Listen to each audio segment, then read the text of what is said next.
Okay, ये मंगलाचरण से शुरू करते हैं।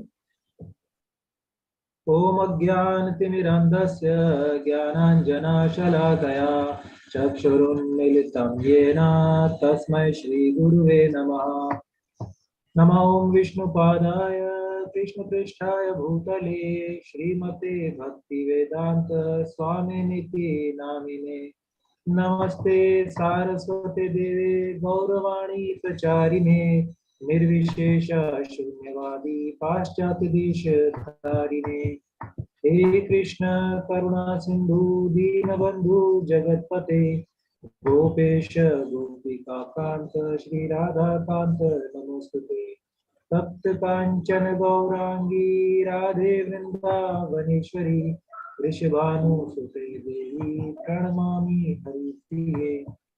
वाञ्छाकल्पतरुभ्यश्च कृपा सिन्धुभैव च पतितानां पावनेभ्यो वैष्णवेभ्यो नमो नमः। जय श्री कृष्ण चैतन्य प्रभु नित्यानंद श्री अद्वैत गदाधर श्रीवासादि गौर भक्तवृंद। हरे कृष्णा कृष्णा कृष्णा हरे हरे हरे राम राम राम हरे हरे।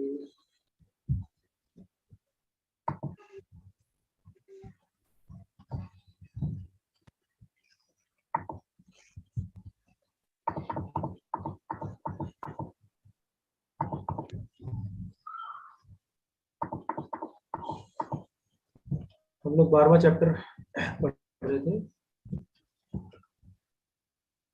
आप लोग हैंड रेज प्रभु जी 12-21 प्रभु जी। जी प्रभु जी 12-21 चलेगा अभी 12 का 21 चैप्टर नंबर 12 श्लोक 16। कल इसमें टोटल 20 ही श्लोक है प्रभु जी। हम 16वें श्लोक हमने कर लिए थे, हमने 16 श्लोक से अच्छा हाँ 17 ठीक है 17 में होगा। आप लोग हैंड रेज कर सकते हैं जो पढ़ना। प्रभु जी 16 की 17 है मेरे ख्याल। अभी 17 चलेगा आज। 17 चलेगा। 15 तक किए थे ना, 16 से करना है। 16 प्रभु जी 16। हाँ 16 चलिए ठीक है। एक सेकंड, ये ए के 1 के नाम से किन्होंने हैंड रेज किया, नाम नहीं आ रहा है। आपने रीडिंग के लिए हैंड रेज किया है? हरि बोल।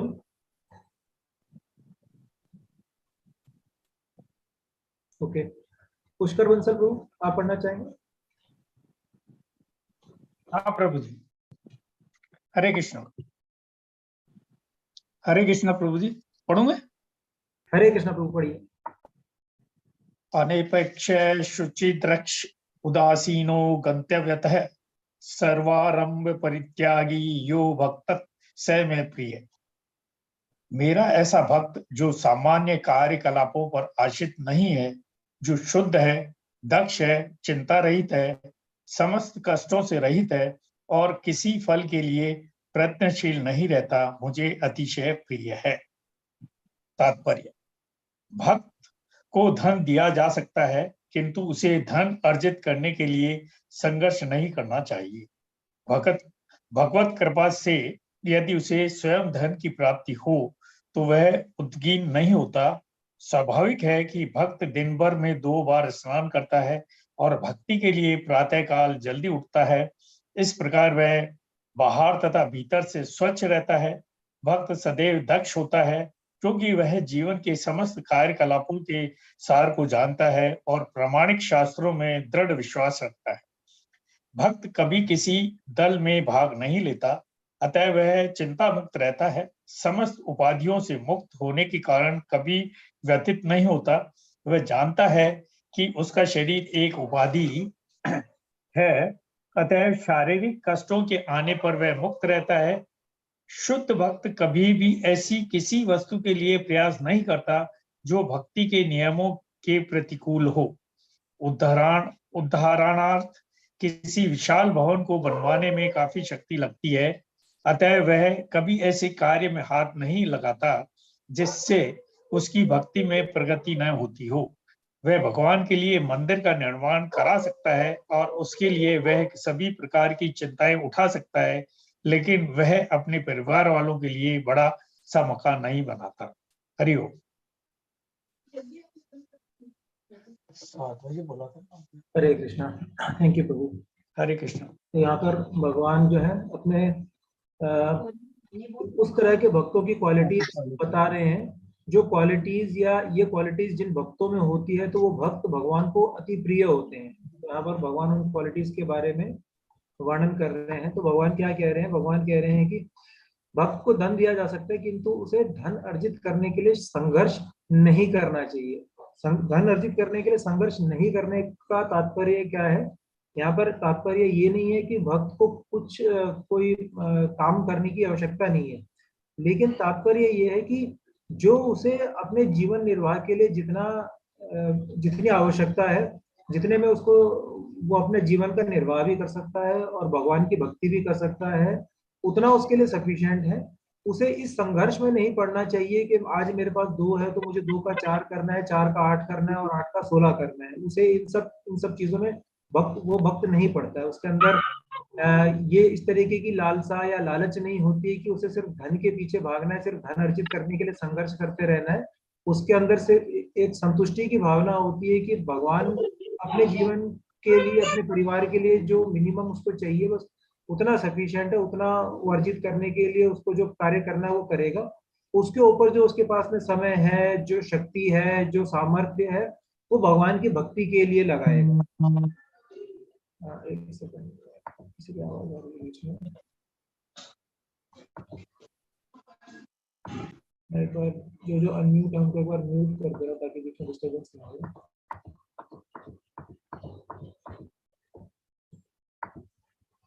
आगे भगवान कह रहे हैं कि वो भक्त जो है वो शुद्ध होता है, भीतर से भी और बाहर से भी। शुद्धि का अर्थ क्या? बाहर से शुद्धि का अर्थ तो हमने पहले के चैप्टर्स में भी पढ़ा था कि बाहर से शुद्धि के लिए क्या क्या एक्टिविटीज करनी होती है। स्नान करना होता है, स्वच्छता का ध्यान रखना होता है, अच्छे साफ सुथरे कपड़े पहनने होते हैं। लेकिन साथ में वो भक्त भीतर से भी स्वच्छ रहता है। भीतर से स्वच्छ रहने के लिए क्या करना होता है? हमने पहले के चैप्टर्स में डिस्कस किया था। यदि भक्त को भीतर से स्वच्छ होना है तो उसके लिए क्या करना है? कोई बताना चाहेगा?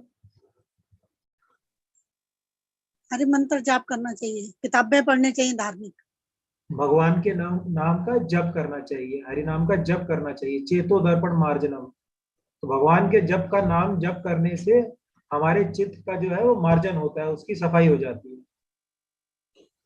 आगे भगवान बताते हैं कि भक्त सदैव दक्ष होता है क्योंकि वह जीवन के समस्त कार्यकलापों का सार को जानता है और प्रामाणिक शास्त्रों में दृढ़ विश्वास रखता है। भक्त के अंदर एक विश्वास होता है, मतलब होता है कि जो प्रामाणिक शास्त्रों में जो लिखा हुआ है, भगवत गीता, भागवतम या हमारे चैतन्य चरितमृत या हमारे जो पुराने सीनियर वैष्णव हुए हैं उन्होंने जो भी बुक्स लिखी हैं उनमें जो कुछ लिखा है, भक्त उसमें दृढ़ विश्वास रखता है और उनका पालन करता है। भक्त कभी किसी दल में भाग नहीं लेता। मतलब इसका मतलब क्या हुआ कि वो किसी भी एक साइड के लिए पार्शियलिटी नहीं रखता है कि आज इसकी बात सुनी तो इसकी बात अच्छी लगी तो आज इसकी साइड हो गए, कल किसी और की बात अच्छी लगी तो उसके साइड हो गए।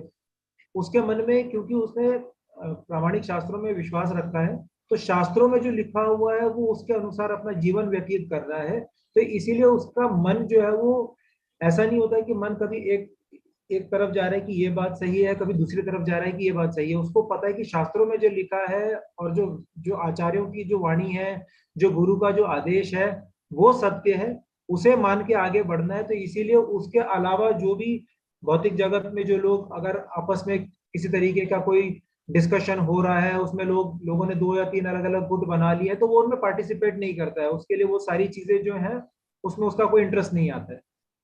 इसलिए वो चिंता मुक्त भी रहता है, समस्त उपाधियों से मुक्त रहता है। वह जानता है कि शरीर एक उपाधि है। शरीर उपाधि कैसे है?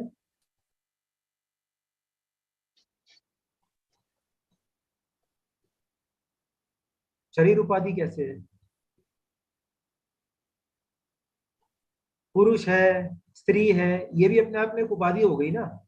शरीर जो है, आत्मा, आत्मा तो ना पुरुष है ना स्त्री है, आत्मा की तो कोई उपाधि नहीं है, आत्मा तो आत्मा है।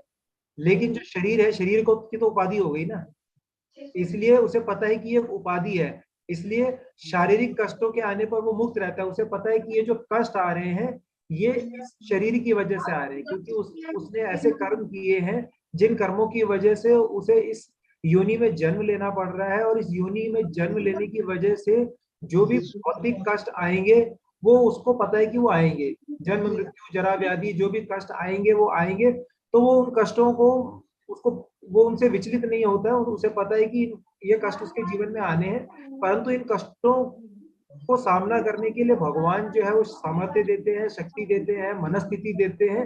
तो वो इनका सामना करते हुए भी अपनी भक्ति में स्थिर रहता है। शुद्ध भक्त कभी भी ऐसी वस्तु के लिए प्रयास नहीं करता जो भक्ति के नियम के प्रतिकूल हो। उदाहरणार्थ, किसी विशाल भवन को बनवाने में काफी शक्ति लगती है, अतः ऐसे कार्यों में नहीं लगता है। तो भक्त को पता है कि उसका जो जीवन का जो ध्येय है, जो लक्ष्य है, वो भगवान की भक्ति करके भगवान के भगवत धाम में वापस जाना है। तो इसलिए वो अपने जीवन का सर्वाधिक समय और सर्वाधिक जो सामर्थ्य है वो भगवान की भक्ति में लगाता है, ना कि भौतिक चीजों को प्राप्त करने में। तो वो क्या करेगा, कोई, प्लीज आप लोग म्यूट रखिए।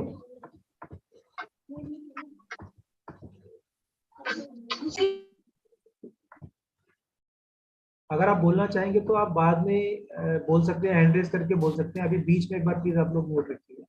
तो भक्त क्या करेगा, भक्त जो है ना, वो किसी, कोई बंगलो बनवाने में, कोई बिल्डिंग बनवाने में, इन सब चीजों में वो अपना टाइम नहीं लगाएगा। लेकिन कब वो इन चीजों में टाइम नहीं लगाएगा, जब ये चीजें उसे अपने पर्सनल प्लेजर के लिए, अपने व्यक्तिगत सुख सुविधाओं के लिए चाहिए, तब वो इनमें समय नहीं लगाएगा। लेकिन यदि यही बिल्डिंग, यही भव्य जो है वो मंदिर निर्माण के लिए लग रहा है, तब वो भगवान उस कार्य के प्रति चिंता करेगा, तब वो उसमें अपना समय, अपना सामर्थ्य लगाएगा, क्योंकि उसे पता है अब ये जो कार्य हो रहा है ये भगवान की प्रसन्नता के लिए हो रहा है, ना कि व्यक्तिगत प्रसन्नता के लिए। तो इस स्थिति में आके भक्त जो है वो भगवान की प्रसन्नता के लिए उस कार्य में संलग्नित होता है। अदरवाइज जो भक्त है अपनी पर्सनल प्लेजर के लिए इस तरीके के कामों के में वो टाइम नहीं लगाता है, इन सब चीजों से वो दूर रहता है।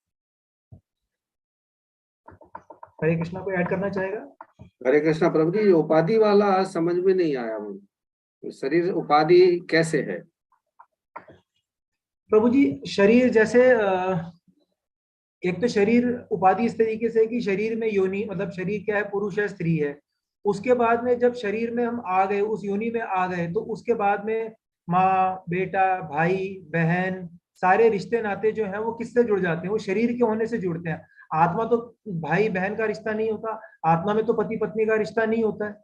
तो रिश्ते जो बनते हैं, जो उपाधियां जो जुड़ती हैं, वो शरीर के आने के बाद ही जुड़ती है ना। जब आत्मा जो है किसी भौतिक शरीर में प्रवेश करती है, उसके बाद उसमें सारी उपाधियां जुड़नी शुरू होती है। जब तक वो किसी भौतिक शरीर में प्रवेश नहीं करेगी, उससे पहले तो आत्मा पे कोई उपाधि लागू नहीं होती है ना। वो ये रिलेशंस को उपाधि कहेंगे हम? बिल्कुल। तो बेटा है, बेटी है, पत्नी है, और दूसरे रिश्ते हैं, ये तो रिश्ते हैं, रिलेशंस में, तो इनको उपाधि कैसे कह सकते हैं? हरे कृष्णा। हरे कृष्णा प्रभु। दंडवत प्रणाम प्रभु जी। तो एक्चुअली प्रभु जी, कौन बोल रहा है, बट आप बोलिए। हरे कृष्णा। हरे कृष्णा। हाँ प्रभु जी, मैं ये बोलना चाह रहा था प्रभु जी कि शरीर को उपाधि इसलिए कहा गया है क्योंकि जब हम उपाधि किसे कहते हैं, एक डेजिग्नेशन। किसी को बोलना ये पुलिस कमिश्नर है, ये डेजिग्नेशन है उसकी। किसी को बोलना ये एडवोकेट है, ये उसकी डेजिग्नेशन है, राइट। इसी तरह से आत्मा किस शरीर में वास कर रही है उससे उसकी पहचान बनती है। ये मनुष्य है, ये कुत्ता है, ये बिल्ली है, ये शेर है, ये मछली है, ये छिपकली है। ये क्या है, ये उस आत्मा की उपाधियां बन गई उस शरीर से एसोसिएट करने की वजह से, इसलिए शरीर को उपाधि कहा गया। प्रभु, इसमें मेरा एक प्रश्न है, क्योंकि यहाँ पर जो है ना, यहाँ पर स्पेसिफिकली भगवान जो है वो अपने प्रिय भक्त के विषय में बात कर रहे हैं। तो जो ये उपाधि है, क्या इस उपाधि में सारी योनियां आती हैं, या इस उपाधि में सिर्फ अभी मनुष्य योनि के विषय में बात हो रही है? यहाँ पर मेरे को वो लाइन बता सकते हैं प्रभु जी? मैंने एक्चुअली मिस किया। समस्त मैं आपको बताता हूँ प्रभु, एक सेकंड। मैं यहाँ से पढ़ता हूँ। समस्त उपाधियों से मुक्त होने के कारण कभी व्यथित नहीं होता। वह जानता है कि उसका शरीर एक उपाधि है, अतएव शारीरिक कष्टों के आने पर वह मुक्त रहता है। हाँ, तो मतलब वही हुआ उसका कि वो भक्त ये जानता है कि शरीर मुझे एक उपाधि के रूप में मिलेगा क्योंकि मैं आत्मा हूँ। इन अदर वर्ड्स, वो ये जानता है कि मैं ये शरीर नहीं हूँ, मैं आत्मा हूँ। इसी को इनडायरेक्टली उस तरह से बोला गया है कि वो जानता है उसका शरीर एक उपाधि है और वो उससे कनेक्ट नहीं करता। जो शरीर में जो भी कष्ट आते हैं, पीड़ा आते हैं, सुख आते हैं, दुख आते हैं, वो उन सब से कनेक्ट नहीं करता।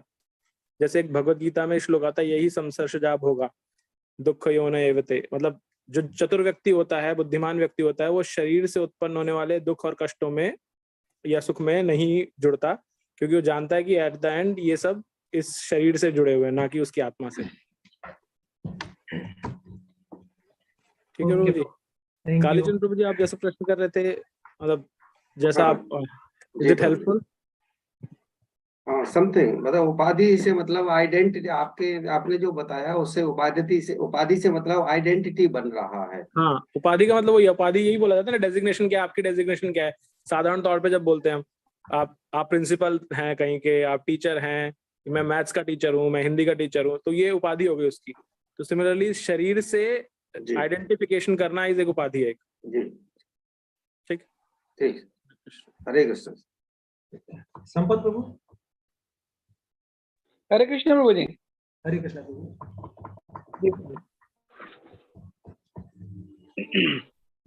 पढ़िए प्रभु। हाँ, श्लोक नंबर 17।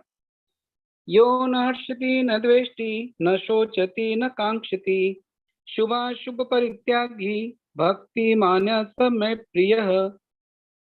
जो न कभी हर्षित होता है न शोक करता है, जो न तो पछताता है न इच्छा करता है, तथा जो शुभ तथा अशुभ दोनों प्रकार की वस्तुओं का परित्याग कर देता है, ऐसा भक्त मुझे अत्यंत प्रिय है।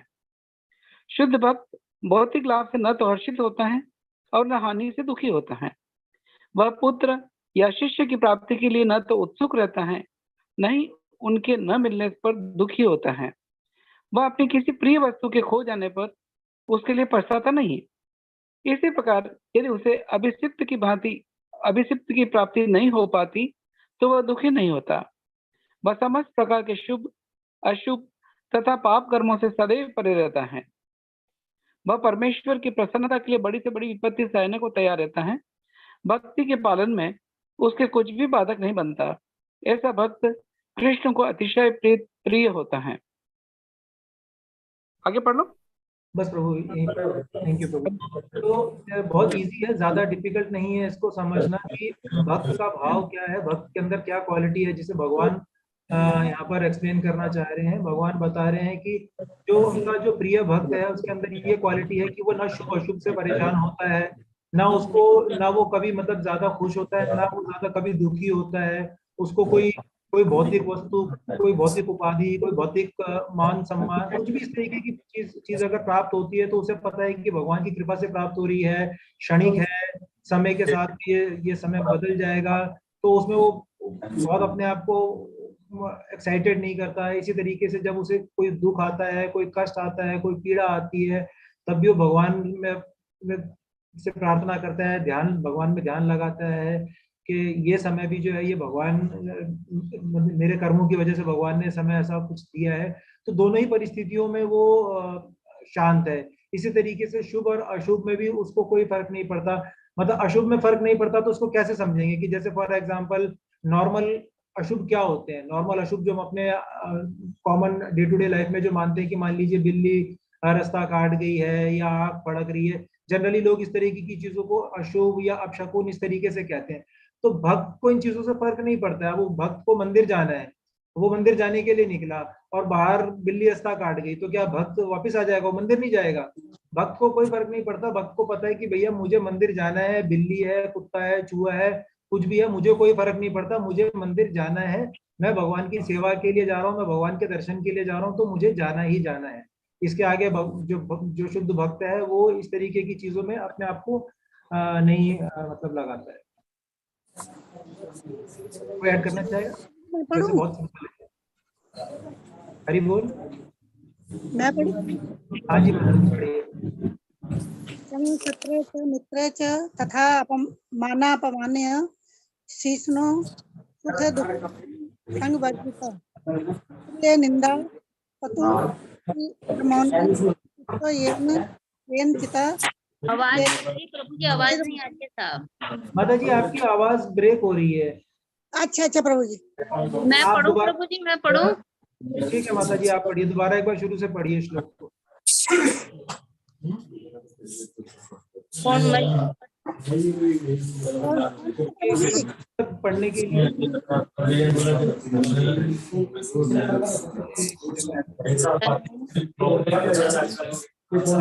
माता जी आपने बोला था कि क्योंकि बहुत सारे लोग अनम्यूट हो गए हैं तो मुझे पता नहीं लग रहा है किसने बोला था।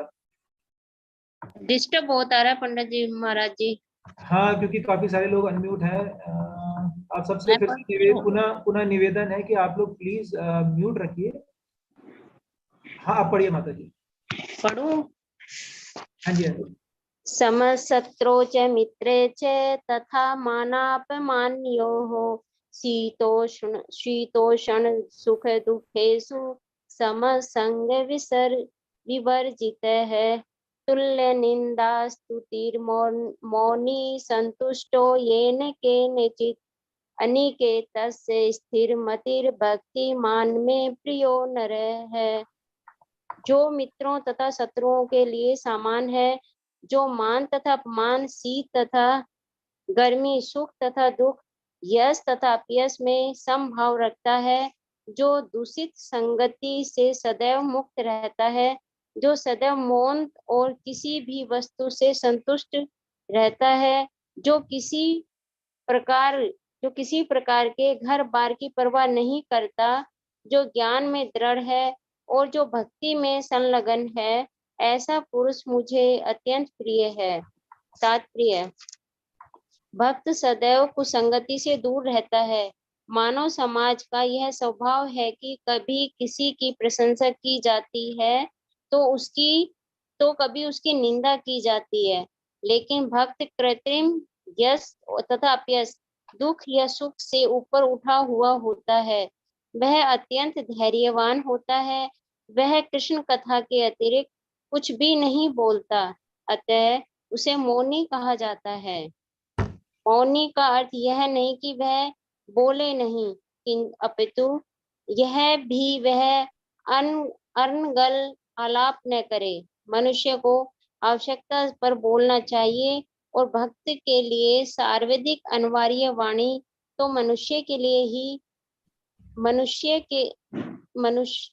भगवान के लिए बोलना है। भक्त समस्त परिस्थितियों में सुखी रहता है। कभी उसे स्वादिष्ट भोजन मिलता है तो कभी नहीं, किंतु वह संतुष्ट रहता है। वह आवास की सुविधा की चिंता नहीं करता। वह कभी पेड़ के नीचे रह सकता है तो कभी अत्यंत उच्च प्रासाद में, किंतु वह इसमें से किसी के प्रति आसक्त नहीं रहता। वह स्थिर कहलाता है क्योंकि वह अपने संकल्प तथा ज्ञान में दृढ़ होता है। भले ही भक्त के लक्षणों की कुछ पुनरावृत्ति हुई हो, लेकिन यह इस बात पर बल देने के लिए है कि भक्त को ये सारे गुण अर्जित करने चाहिए। सद्गुणों के बिना कोई शब्द भक्त नहीं बन सकता, शुद्ध भक्त नहीं बन सकता। हराव भक्तस्य कुतो महद गुणाः। जो भक्त नहीं है उसमें सद्गुण नहीं होता। जो भक्त कहलाना चाहता है उसे सद्गुणों का विकास करना चाहिए। यह अवश्य है कि उसे इन गुणों के लिए अलग से बाहरी प्रयास नहीं करना पड़ता, अपितु कृष्ण भावनामृत तथा भक्ति में संलग्न रहने के कारण उसमें ये गुण स्वतः ही विकसित हो जाते हैं। हरे कृष्णा प्रभु जी। हरे कृष्णा माता जी, थैंक यू अगेन। मतलब बहुत ही सिंपल एक्सप्लेनेशन है, बहुत डिफिकल्ट नहीं है समझना। जो मित्रों तथा शत्रुओं के लिए समान है। अब मित्रों तथा शत्रुओं के लिए समान कैसे हो सकते हैं? मतलब भाव है कि जो मित्र बना है तो उसके साथ में भगवान, मतलब भगवान के बारे में आदान प्रदान करना। शत्रु है तो ये भी भगवान की परमिशन से ही कुछ ऐसा हुआ होगा कि भगवान ने ही मतलब अलाउ किया। अगर भगवान अलाउ नहीं करते तो शत्रुता नहीं होती। कुछ ऐसे कर्म रहे होंगे जिसकी वजह से ये शत्रुता आई है। तो दोनों स्थितियों में मतलब ऐसा नहीं कि कोई शत्रु आ गया तो बस एकदम से उसके लिए द्वेष की भावना, ऐसा नहीं है। ठीक है, शत्रुता है तो उसके सामने वाले के मन में शत्रुता है, बट भक्त के मन में ऐसा कोई शत्रुता का भाव नहीं है। भक्त जो है वो केवल सावधान है, उसे पता है कि मुझे अपना मन जो है वो भक्ति में लगाना है, ताकि शत्रुता के लिए द्वेष में लगाना है। प्रभु जी नॉइज आ रहा है। मैं म्यूट कर रहा हूँ माता जी।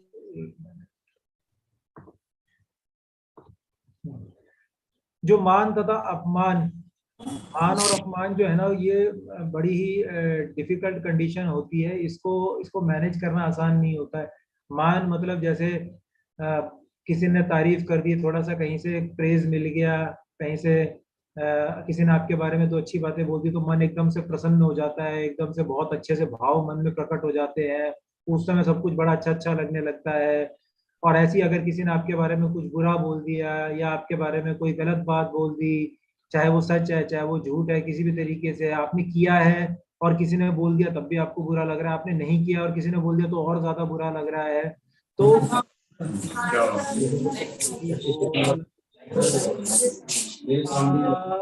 रामानंदनी सीता देवी दासी, प्लीज आप अगर कुछ कहना है तो बताइए, नहीं तो प्लीज आप रखेंगे।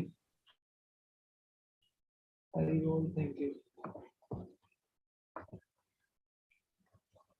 इसी तरीके से सर्दी या गर्मी, चाहे सर्दी है चाहे गर्मी है, भक्त को भगवान की सेवा करनी है। सुबह उठना है, मंगला आरती करनी है, स्नान करना है, भगवान के दर्शन करने के लिए जाना है, जपा करने हैं, ब्रह्म मुहूर्त में अपने जपा कंप्लीट करने हैं, भगवान का भोग प्रसाद लगाना है, डीटी वर्शिप करनी है। जो भी भगवान से रिलेटेड, जो भी भक्ति से रिलेटेड जो भी कार्य हैं वो करने हैं तो करने हैं। उसमें ना गर्मी से कोई फर्क पड़ता है ना उसमें सर्दी से कोई फर्क पड़ता है।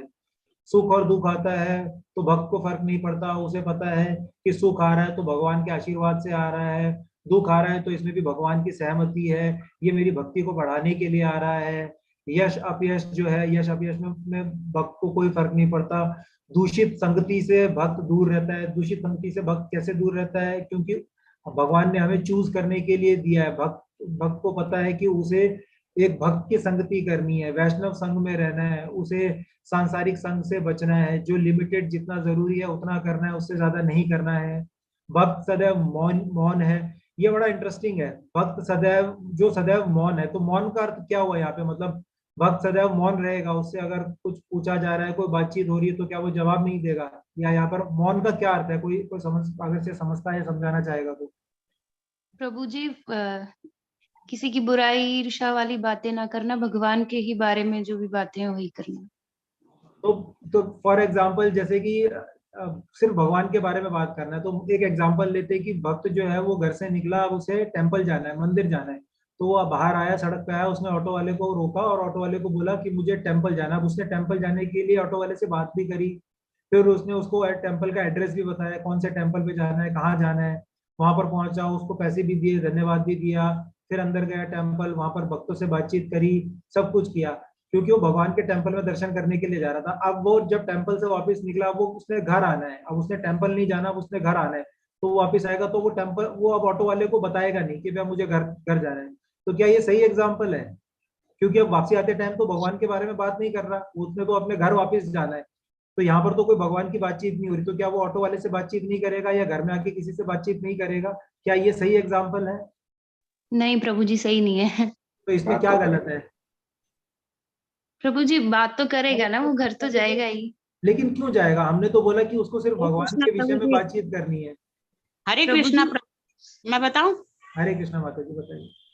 हाँ, जब कभी बातचीत हो रही है, मतलब भक्ति से रिलेटेड नहीं है, उस जगह वो मौन रहेगा। माता जी ये एग्जाम्पल तो सही है, लेकिन मैंने इसीलिए इसको एग्जाम्पल से लिया ना कि जब भक्त मंदिर जा रहा है तो वो सारी बातचीत कर रहा है, एड्रेस भी। वापसी आते टाइम जब वो मंदिर से बाहर आ गया, उसको घर जाना है, तो घर जाते टाइम वो ऑटो ड्राइवर को कुछ नहीं बताएगा, ना घर का एड्रेस बताएगा, ना कुछ बोलेगा, क्योंकि अब ऐसा वो नहीं होता प्रभु जी, ऐसा नहीं होता। क्यों ऐसा क्यों नहीं होता? मैं ये डिस्कशन करना चाहता हूँ, इसमें गलत क्या है? जबकि हम यहाँ पर पढ़ रहे हैं कि जो भक्त है वो सिर्फ भगवान के विषय में बातचीत करेगा, तो यहाँ गलती क्या हो रही है फिर? हरे कृष्णा नहीं, प्रभु। घर में आकर भी ऑटो वालों के साथ भी रह रहा है तो उसके साथ भगवान की बातें करे, लेकिन घर का एड्रेस तो बताना पड़ेगा ना उसको। क्यों बताना पड़ेगा माता जी? घर का एड्रेस तो घर का, भगवान का तो एड्रेस नहीं है। नहीं, अपने घर, आपने बोला ना अपने घर आ रहा है तो उसको एड्रेस बताना पड़ेगा। एक्चुअली थोड़ा सा बस इसमें समझने वाली बात सिर्फ इतनी प्रभु सी। जी मैं अपना कर्म तो करना ही पड़ेगा ना, वो भी जी, तो जी, भगवान ने जी। दिए हैं। तो भक्त को जो एड्रेस बेसिक भी जो बताएगा तो नीड्स घर हैं, कैसे जाएगा? हाँ, जो बेसिक नीड्स हैं, जो जीवन निर्वाह के लिए जो जरूरी है, जितना उतना तो भक्त ने करना ही करना है। उसमें उसको जो बातचीत करनी है तो वो करनी है। मौन का अर्थ, मैं सिर्फ इसको, ये मैं डिस्कस इसलिए किया 2 मिनट इस पे कि इसको कोई गलत अर्थ ना ले ले कि भक्त को जो है वो भगवान के विषय के अलावा और किसी विषय पे बातचीत ही नहीं करनी, क्योंकि यहाँ पर ऐसा नहीं है। भक्त को भगवान के विषय में बात करनी है, उसके अलावा भक्त को और जो सांसारिक विषय है उसमें जो उनको बेयर मिनिमम जितना चाहिए उन विषयों पे बात नहीं करनी है, उन विषयों पे बात करनी है। तो क्या नहीं करना है? मौन का अर्थ क्या हुआ? मौन का अर्थ यह हुआ कि भक्त को प्रजल्प में नहीं पड़ना है, उसको इधर उधर की बातों में, आईपीएल में स्कोर क्या चल रहा है, कौन सी नई मूवी रिलीज हो गई है, घर के पास कौन सा नया मॉल खुल गया है, किसी ने कौन से जूते का नया ब्रांड पहन रखा है, इन सब चीजों से भक्त को फर्क नहीं पड़ता है। इन कौन सब सी पार्टी जीत रही है? हाँ, इन सब चीजों में भक्त को नहीं पड़ना है। मौन का अर्थ यह है कि भक्त जो है वो सांसारिक विषयों पे, प्रजल्प के विषयों पे मौन है, लेकिन वो भक्ति के विषयों पे और जो बेयर मिनिमम जितना चाहिए जीवन निर्वाह के लिए उन विषयों पे भक्त बात करेगा, बाकी विषयों पे वो ध्यान नहीं। इसी प्रकार घर बार की परिवार की परवाह ना करना, जैसे फॉर एग्जांपल नीचे भी दिया गया था, तो इसका मतलब जैसे अगर भक्त मान लीजिए 1 BHK में रहता है, 2 BHK में रहता है, तो उसकी ऐसी कोई बड़ी इच्छा नहीं होती कि भाई मेरे पास तो कोई 500 गज 1000 गज का मकान हो जाए तब मेरे लिए बहुत बढ़िया हो जाएगा। वो 1 BHK में भी प्रसन्न है, वो 2 BHK में भी प्रसन्न है, वो रेंट के मकान में भी प्रसन्न है, वो झोपड़ी में भी प्रसन्न है। जहां भगवान के आश्रय में है वो प्रसन्न है, उसको उन सब चीजों से फर्क नहीं पड़ता, क्योंकि ये सिर्फ एक भौतिक आश्रय है, वो असल में भगवान के आश्रय में। तो वो जिस भी परिस्थिति में, चाहे वो मंदिर में रह रहा है, वो हर एक परिस्थिति में वो प्रसन्न है। उसके मन में ऐसी कोई इच्छा प्रकट नहीं होती है कि आज मैं इस परिस्थिति में रह रहा हूँ तो मुझे इस परिस्थिति से निकल के उस परिस्थिति में जाना है, फिर वहां से और बढ़िया करके उस परिस्थिति में पहुंच जाना है। आज मैं इस सेक्टर में रह रहा हूँ तो कल मुझे उस बढ़िया सेक्टर में जाना है। ऐसी कोई इच्छा जो है वो भक्त अपने मन में प्रकट नहीं करता है। कोई ऐड करना चाहेगा?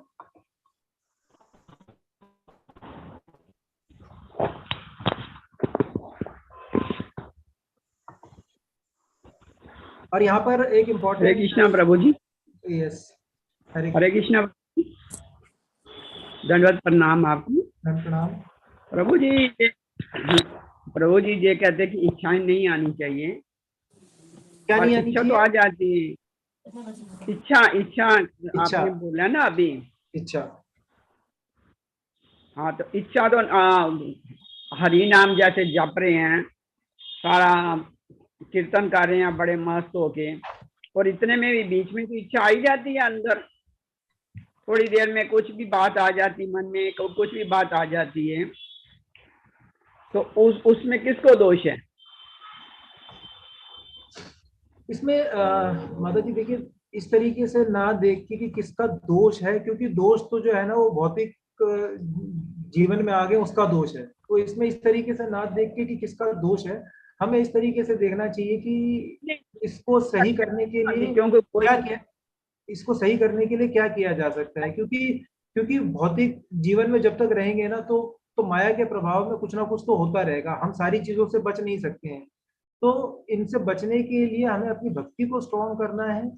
जो भक्ति का मार्ग बताया गया है, हमने अपनी जो सेंस ग्रेटिफिकेशन, जो इंद्र तृप्ति की इच्छाएं हैं, उनको कंट्रोल करना और भक्ति के मार्ग पे आगे बढ़ना है। क्योंकि माया का प्रभाव चारों तरफ से रहेगा, इंद्र तृप्ति की इच्छा जो है वो बार बार आती रहेगी, इतनी जल्दी इंद्र तृप्ति की इच्छा नहीं जाती है, तो वो उठती रहेगी। तो इंद्र तृप्ति की इच्छा उठती रहेगी तो वो हमसे कोई ना कोई दोषपूर्ण कार्य या कोई मन का ऐसा कोई भाव जो है वो उत्पन्न होता रहेगा। तो इसमें हमें ये नहीं, इस पे अगर हम ध्यान लगाएंगे ना कि इसमें किसका दोष है, तो आप हो सकता है किसी का दोष ढूंढ पाए, हो सकता है किसी का दोष ना भी ढूंढ पाए, लेकिन इससे कुछ लाभ नहीं मिलेगा। तो बेटर ये होगा कि इस चीज पर फोकस करें कि ठीक है, ये परिस्थिति है, क्योंकि हमारे हमारे इस जीवन के ऊपर, हमारे शरीर के ऊपर, इस योनि के ऊपर बहुत सारे जन्मों की जो धूल है वो जमी हुई है। तो उस धूल के प्रभाव के कारण, जो पूर्व जन्मों के जो कर्म रहे हैं उनके प्रभाव के कारण, कुछ ना कुछ हमारे प्रारब्ध हैं, उसके कारण कुछ ना कुछ ऐसा होता रहेगा। तो हम जैसे जैसे अपनी भक्ति को स्ट्रॉन्ग करते जाएंगे, जितना ज्यादा हरि नाम हम लेते रहेंगे, तो धीरे धीरे वो धूल छटती रहेंगी, हमारे ऊपर से माया का प्रभाव कम होता रहेगा और हमारा जो आचरण है वो शुद्ध होता रहेगा। तो ये जो जो दोष जो उत्पन्न होते हैं ये धीरे धीरे करके स्वतः कम होंगे, एक बार में नहीं होंगे माता जी, ये बहुत लंबा प्रोसेस है। तो इसके लिए जो है वो भक्तों के संग में रहकर और भक्ति के मार्ग पर प्रगति करनी पड़ेगी। इसमें मैं तो किसी का भी दोष नहीं मानूंगा। हरे कृष्णा प्रभु जी। हरे कृष्णा। हरे कृष्णा प्रभु जी। हरे कृष्णा। आवाज आ रही है प्रभु जी? माता जी आ रही है आवाज? आ रही है माता जी। हाँ प्रभु जी, इसमें यहाँ लखनऊ के जो अध्यक्ष हैं परिमेय श्याम प्रभु, तो वो इसमें बता रहे थे कि जो हम लोग भौतिक जगत में हैं तो हम लोग इच्छाओं के कारण ही हैं यहाँ पर। तो इच्छाएं जो है तो वो हम लोगों को कन्वर्ट करनी है भगवान के ऊपर। जो हमारी इच्छाएं हैं, जैसे प्रसाद बनाने की, मतलब भोग भी बना रहे हैं हम तो भगवान के लिए बना रहे हैं, तो वो इच्छाएं अगर हमारे अंदर आ भी रही हैं तो हम उनको कन्वर्ट करते हैं भगवान की। अगर हम अपना घर बनवा रहे हैं तो हम ये सोचकर बनवाएंगे कि इसमें हम भगवान का एक सुंदर मंदिर बनवाएंगे, उसमें हम भगवान को विराजेंगे और इस तरह से उनकी सेवा पूजा इस तरह से करेंगे, तो उसमें कोई बुराई नहीं है। आपकी इच्छाएं रहेंगी तो वो लेकिन कन्वर्टेड हो जाएंगी भगवान की तरफ। जैसे हमारे पास गाड़ी भी है तो हम गाड़ी की सेवा इस तरह से हम सोच करके ले सकते हैं कि हम मंदिर जाएंगे, इससे भगवान की सेवा कर सकेंगे, भगवान की सेवा में हम लगाएंगे। तो जो भी हमारे अंदर इच्छाएं आ रही हैं, इच्छाएं तो हमारी आती रहेंगी क्योंकि हम भौतिक जगत में हैं, तो इच्छाओं को हमें मोड़ना है भगवान की तरफ। जो हमारी इंद्रियां हैं उन सबको हमको भगवान की तरफ मोड़ना है। तो ये धीरे धीरे निरंतर भगवान की सेवा में लगते रहने से जो दूषित मन है हमारा वो स्वच्छ होता चला जाएगा और हमारी धीरे धीरे इच्छाएं भी कम हो जाएंगी। हरे कृष्ण प्रभु जी। थैंक यू माता जी। आगे बढ़ते हैं।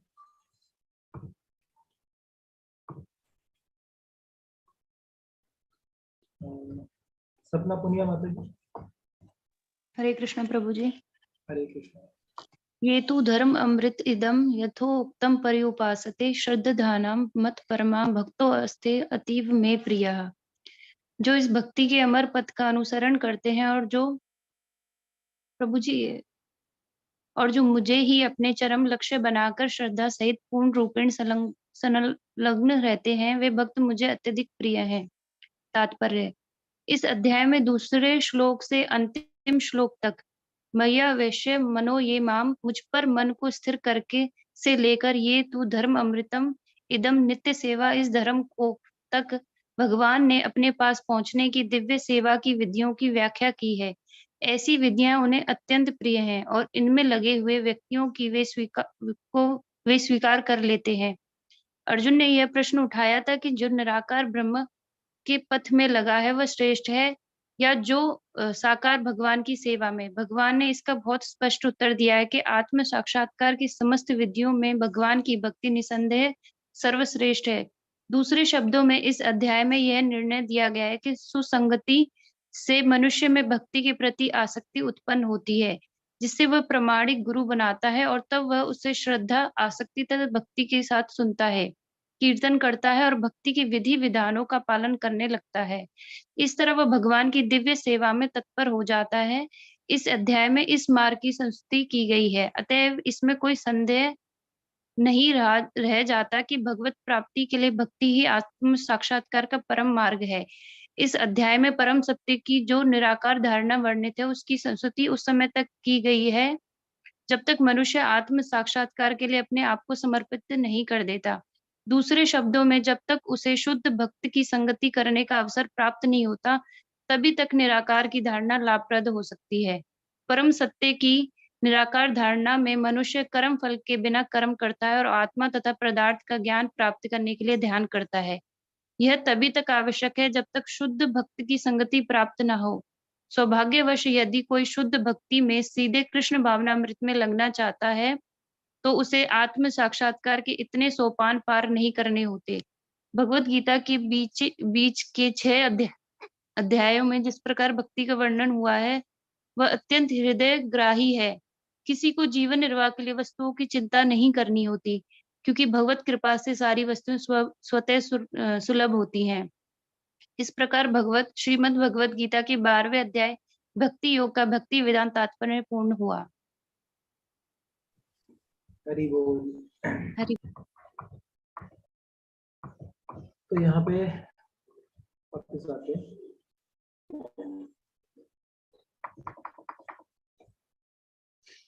यहाँ पर भगवान क्या वर्णन कर रहे हैं? भगवान ने भक्त के अंदर जो जो क्वालिटीज होती हैं, जो जो क्वालिटीज उन्हें प्रिय हैं, वो सारी क्वालिटीज का उन्होंने वर्णन कर दिया, सारी क्वालिटीज उन्होंने बता दी। अब उन्होंने यहाँ पर अर्जुन के किस प्रश्न का उत्तर दिया? अगर हमें याद है, स्टार्टिंग में अर्जुन ने प्रश्न उठाया था कि निराकार और साकार भक्ति, तो भगवान ने यहाँ पर साफ साफ बताया, उस प्रश्न का उत्तर दे दिया। आत्म साक्षात्कार की समस्त विधियों में भगवान की भक्ति निसंदेह सर्वश्रेष्ठ है। दूसरे शब्दों में इस अध्याय में निर्णय दिया गया है कि सुसंगति से मनुष्य में भक्ति के प्रति आसक्ति उत्पन्न होती है। जब भक्ति के प्रति आसक्ति उत्पन्न होती है, जब हम भक्तों के संग में आते हैं, तो उस ये भक्ति में आने का एक मार्ग हो गया। लेकिन उसके बाद में उसमें प्रगति करने के लिए किसकी आवश्यकता है? प्रगति करने के लिए प्रामाणिक गुरु बनाते हैं। फिर प्रामाणिक गुरु के प्रति श्रद्धा होती है, फिर प्रामाणिक गुरु से सुनते हैं, उनके साथ में कीर्तन करते हैं, उनके बताए मार्ग का पालन करते हैं, उनके आदेशों को फॉलो करते हैं। इसके बाद में यहाँ पे हमने पहले पढ़ा था कि जब तक कोई व्यक्ति जो है वो निराकार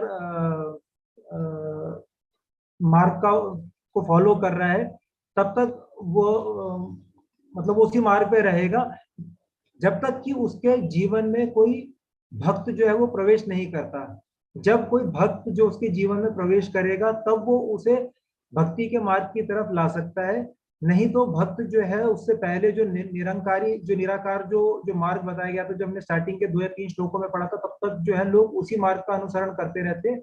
उनमें से कुछ भक्त ऐसे होते हैं जिनके जीवन में भक्त आते हैं भगवान की कृपा की वजह से, अहेतु की कृपा की वजह से, उनके किन्हीं कर्मों की वजह से उनके जीवन में भक्त प्रवेश करते हैं, जो उन्हें साकार भक्ति, भगवान के साकार रूप के बारे में बताते हैं, और वो उस भक्ति मार्ग की तरफ जो है उन्हें लेके आते हैं। यहाँ पे एक्चुअली मेरा खुद का भी एक प्रश्न था, अगर यहाँ पे गौर जगन्नाथ प्रभु आप हैं क्या? हरे कृष्ण प्रभु जी। प्रभु, जब मैंने इसको पढ़ा था तो यहाँ पर मेरा एक प्रश्न उत्पन्न हुआ था जिसका मुझे आंसर नहीं मिला था, अगर आप बता सकते हैं। यहाँ पे था कि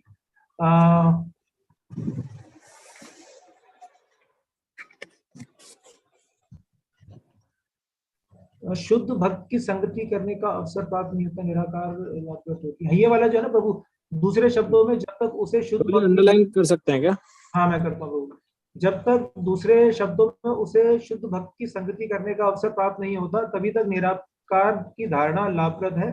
परम सत्य की निराकार धारणा में मनुष्य कर्म फल के बिना कर्म करता है। ये जो है ना, परम सत्य की निराकार धारणा में मनुष्य कर्म फल के बिना कर्म करता है और आत्मा तथा पदार्थ का ज्ञान प्राप्त करने के लिए ध्यान करता है।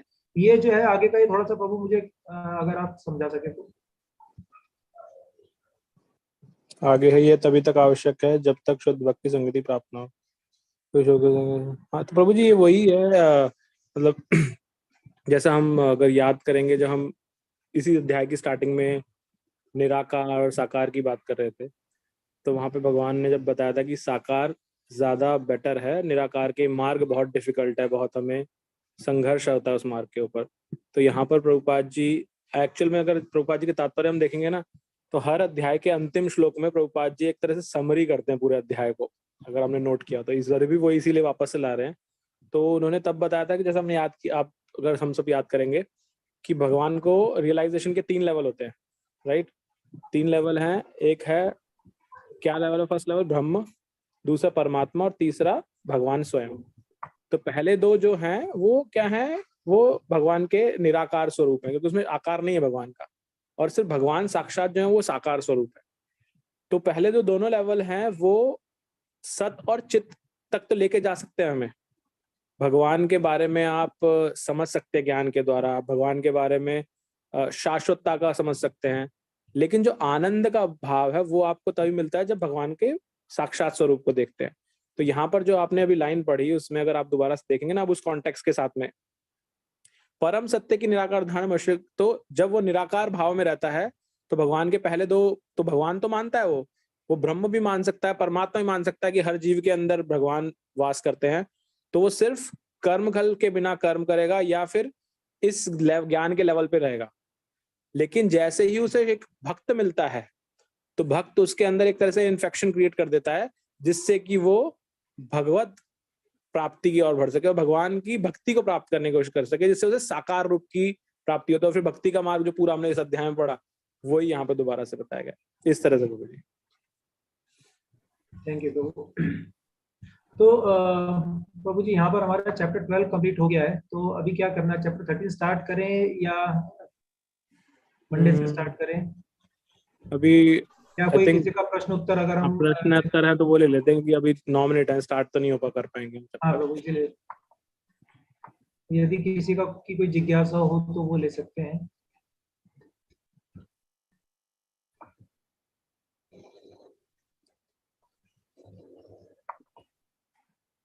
और अगर जिज्ञासा नहीं है तो फिर हम क्विकली इस समय को 2 मिनट या 5 मिनट जितने भी लगेंगे एक्रोनिम्स को रिवाइज कर सकते हैं हमारे जो है, राइट? तो ये इस अध्याय का क्या था, उल्टा चलते हैं इस बार। इस अध्याय का क्या था एक्रोनिम? प्रभु जी गॉड, गॉड, राइट? तो हमने पहले वाला पार्ट उसमें था गॉड हेड, जहाँ पे साकार और निराकार की बात हो रही थी, यानी कि भगवान साकार है, ये गॉड हेड का मतलब वो होता है।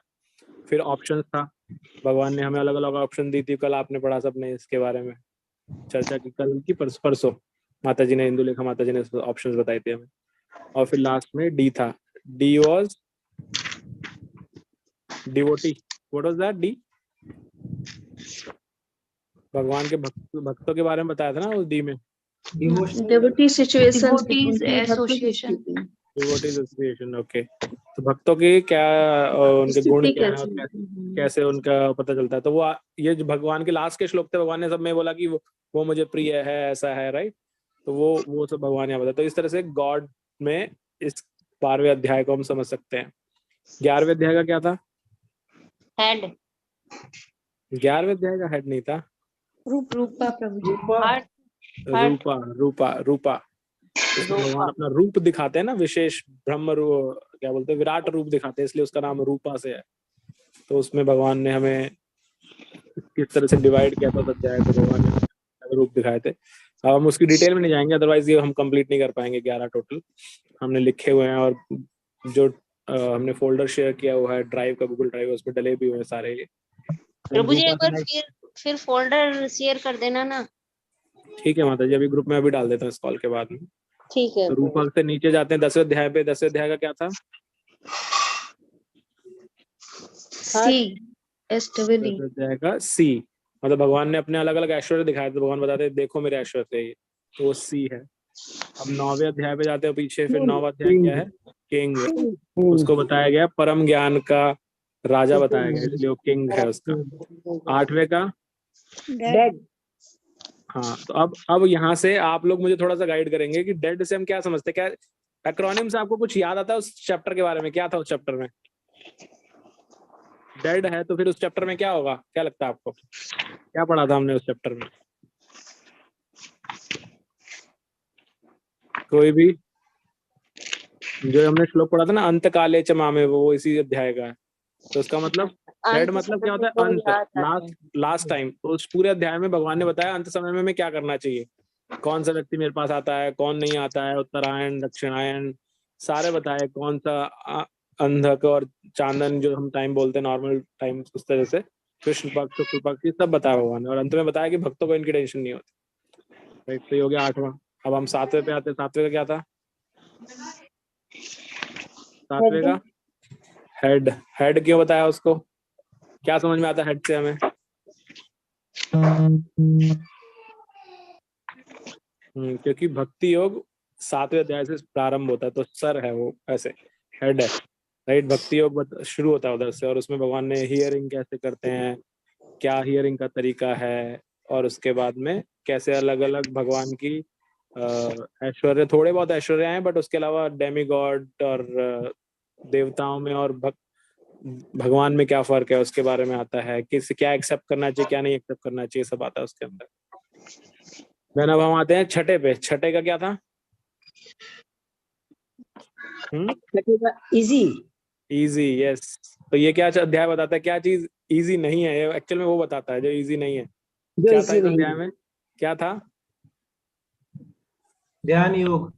ध्यान योग, अष्टांग योग, और मन को नियंत्रण में करना, ये भी आता है इस अध्याय के अंदर। तो जो इजी नहीं है वो सब है इसमें। नाम है इजी, लेकिन इजी कुछ भी नहीं है जो इसमें बताया गया है। खुद अर्जुन भी बोलता है कि ये जो आप बता रहे हैं अष्टांग योग की पद्धति, ये क्या है? व्यवहारिक नहीं है, मैं इसको प्रैक्टिकली नहीं कर सकता। आप बोलने में तो अच्छा लग रहा है लेकिन होगा नहीं। सिमिलरली मन को नियंत्रण में करने के लिए भी अर्जुन बोलते हैं कि मैं इतना पावरफुल धनुर्धर हूं कि मैं वायु को तो कंट्रोल कर सकता हूँ, लेकिन मैं मन को नियंत्रित नहीं कर सकता। तो वो इजी नहीं है, तो इसलिए इजी ऐसे है। राइट, और उसमें एक और इम्पोर्टेंट चीज आती है, अंत में भगवान बताते हैं जो लोग असफल हो जाते हैं, जो भक्त असफल हो जाते हैं, जो मेरे पास तक नहीं पहुंच पाते, भक्ति तो स्टार्ट की उन्होंने लेकिन मेरे पास तक नहीं पहुंच पाए, तो उनका क्या होता है? तो उस तरह से आता है कि उनका कैसे अच्छे कुल में जन्म होता है, ब्राह्मण कुल में जन्म होता है, धनवान कुल में जन्म होता है, ताकि वो भक्ति को आगे वहां से कंटिन्यू कर पाए। राइट, फिर 6ठे के बाद हम और पीछे जाते हैं। 5वां अध्याय। 5वें में क्या पढ़ा था? क्या था एक्रोनिम? स्टेप। ओके, स्टेप से क्या समझते हैं हम? उसमें क्या बताया 5वें अध्याय में? 5वें अध्याय में हमें बताया कि कैसे भक्ति के अलग अलग मार्ग बताए गए हैं, उसके अंदर स्टेप्स बताए गए हैं, वो उसके अंदर दिखाया गया है उसके अंदर। फिर उसमें सारे जितने भी योग हमने पढ़े पहले, वो सारे योग उसके अंदर एक एक करके आते हैं। फिर 4थे अध्याय का क्या एक्रोनिम है? ईयर। ईयर्स। ईयर। तो उससे 4थे अध्याय का कैसे आप याद करेंगे? जब ईयर सुनेंगे तो कैसे याद आएगा? क्या है 4थे अध्याय में? श्रवण की। राइट, क्या चीज है हमारे लिए श्रवण में? कौन सी परंपरा आती है श्रवण से? गुरु शिष्य परंपरा पूरी श्रवण पे आधारित है। राइट, तो ये भगवान स्टार्ट इसी से करते हैं, गुरु शिष्य परंपरा। ये जो ये है, जो मैं तुम्हें ज्ञान दे रहा हूँ, ये मैंने पहले किसको दिया था? सूर्य को दिया था, सूर्यदेव विवस्वान को। वहां से स्टार्ट करते हैं, वो सब बताते हैं, और उसके बाद बताते हैं मैं इस जगत में को प्रकट। तो जो सबसे फेमस श्लोक हैं, जो आप सबने बचपन से सुने होंगे, यदा यदा ही धर्मस्य परित्राणाय साधूनाम, ये दोनों श्लोक इसी अध्याय में आते हैं, 4.7 4.8। देन उसके बाद इसी अध्याय के अंदर श्रवण पे आधारित होते। तो जो दिव्य ज्ञान है, इस अध्याय का नाम है दिव्य ज्ञान वैसे, लेकिन ये सारा का सारा दिव्य ज्ञान श्रवण पे आधारित है। तो श्रवण कैसे करना होता है भगवान बताते हैं। जो ब्राह्मण, क्षत्रिय, शूद्र, वैश्य, ये जो ये 4 वर्ण हैं, ये मैंने ही बनाए हैं। किन पे आधारित हैं? वो जन पे आधारित नहीं है, लेकिन आपके कर्मों पे आधारित हैं, बताते हैं भगवान। फिर आगे जाते हैं तो भगवान बताते हैं कि कैसे गुरु का आश्रय ग्रहण करना चाहिए, अलग अलग तरह के कैसे ज्ञान योग के टाइप कैसे हैं। इसमें यज्ञ आते हैं इसके अंदर, ऑलमोस्ट 13 तरह के अलग अलग यज्ञ हैं इसके अंदर, जो हमें ऑलमोस्ट 4.21 श्लोक से 29 श्लोक तक 13 तरह के अलग अलग यज्ञ बताए गए हैं कि कैसे एक ब्रह्मचारी को यज्ञ करना चाहिए, कैसे गृहस्थ को करना चाहिए, कैसे जो हम प्राणायाम करते हैं जिसमें श्वास को करते हैं उसका यज्ञ बताया गया है। तो अलग अलग तरह के यज्ञ बताए हैं इस 4थे अध्याय में। पीछे हम जाएंगे तो 3rd चैप्टर का क्या एक्रोनिम है? तो मेरे हाथ में मोबाइल और ये किताब दोनों है। ट्री से क्या समझते हैं हम?